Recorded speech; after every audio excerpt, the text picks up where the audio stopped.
America के नए security adviser Robert O'Brien ने चाइना को धमकी दी है कि वो अपने मुल्क के हालात ठीक करे वरना उसके खिलाफ बड़ी कार्रवाई हो सकती है। आपको ये बताते हैं कि मुसलमानों का एक एरिया चाइना के पास है जिसका नाम उइगर है। वहाँ 10 लाख से ज्यादा मुसलमान रहते हैं और अमेरिका ने ये बात कह दी है कि अगर उइगर के मुसलमानों के खिलाफ किसी किस्म का कोई काम किया तो चाइना के खिलाफ बड़ी कार्रवाई की जाएगी। नाजरीन ग्रामी, अमेरिका के नए सिक्योरिटी एडवाइजर रॉबर्ट ओब्रायन ने कहा कि हांगकांग के अंदर अगर अमेरिका इंटरफेयर न करे तो 7 मिनट के अंदर चाइना हांगकांग को मुकम्मल तौर पर तबाह भी कर सकता है। रॉबर्ट ओब्रायन का यह भी कहना था कि अगर हांगकांग और उइगर जैसे मामलात के ऊपर दुनिया चाइना के खिलाफ नहीं बोलती तो क्या कोई और आकर बाहर से हांगकांग और उइगर के मुसलमानों की फिर कौन मदद करेगा। रॉबर्ट ओब्रायन का यह भी कहना था कि दुनिया कहाँ है, 10 लाख से ज्यादा मुसलमान उइगर में कैदो बंद की सोबतें बर्दाश्त कर रहे हैं। साथ ये भी कह दिया कि मैं रवांडा के अंदर गया था, ये ऐसा मुल्क और ऐसे हालात दुनिया में कभी देखने को नहीं मिलेंगे। क्या हम दोबारा ऐसे हालात के मुंतजिर हैं? उइगर के मुसलमानों के हवाले से इस्लामी दुनिया चुप क्यों बैठी है? चाइना के खिलाफ क्यों कोई आवाज नहीं उठाता? और ये भी कहा कि अब वक्त आ गया है कि उइगर के मुसलमानों को रिहा किया जाए। नाज़रीन ग्रामी, अक्सर औकात इंटरनेशनल मीडिया पर उइगर के अंदर चाइनीज मजालम को दुनिया के सामने बेनकाब भी किया जाता है। गौरतलब बात यह है कि उइगर के हवाले से कुछ दिन कबल कुछ दस्तावेजात लीक भी हुई थी।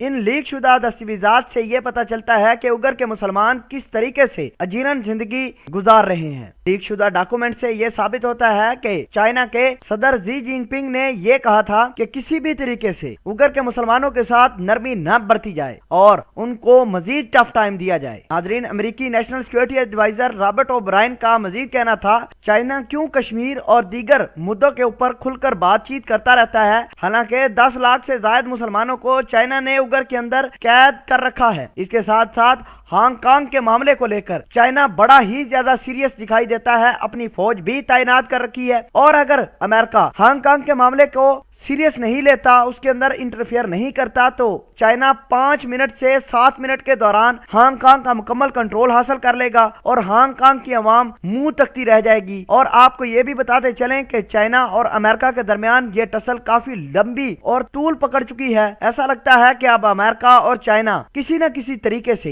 एक दूसरे पर अटैक भी कर सकते हैं। ये एक दूसरे के इंटरेस्ट को नुकसान भी पहुंचा रहे हैं। जहां मौका मिलता है ये दोनों मुमालक एक दूसरे को टफ टाइम भी दे रहे हैं और जो भी मुमालक किसी दूसरे मुमालक में कोई बड़ा काम करता है या इन्वेस्टमेंट करता है, दूसरा मुमालक उसकी टांगे खींचना शुरू कर देता है। आपने सीपैक का हाल भी देखा।